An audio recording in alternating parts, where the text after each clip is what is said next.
Hit by a truck. One day in 1986, I had sold yogurt, bought bread, and was heading home on foot. The street was lined with small manufacturing businesses. It was the same street where I pleaded with the guards several months ago to allow me to see my family for a few minutes while I was being taken to Chalouse for my death sentence. Some of my friends and relatives also had businesses there. As I was walking, I realized that a few religious guards were driving back and forth down both sides of the road. They slowed each time they approached me, looking at me strangely.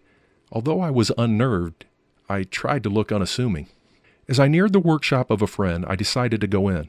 I told him I thought something may happen to me. He offered to take me home in his car, but I didn't want to cause trouble for him. I was sure that if the guards had an evil plan, they would harm him too.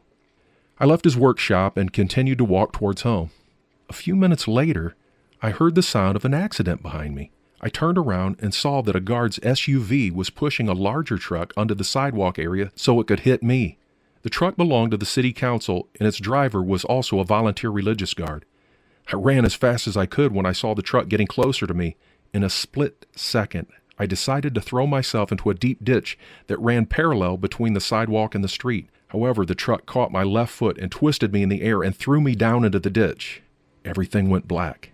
When I opened my eyes, many people gathered around me. My left leg had abrasions, my ankle was dislocated, and my heel was broken. Some people wanted to take me to the hospital, but friends advised against it, afraid that a government agent could kill me by injection and nobody would know it. They took me to my home and brought 2 traditional doctors to care for me. By the time the doctors arrived, my leg was swollen and black, making the job harder for them and extremely painful for me. As they worked to set the bones, the severe pain caused me to vomit and faint several times. These doctors did the best they could with their traditional medical care, but for a long time I was unable to stand. It was a year before I was able to walk again. Even then, I limped from the pain.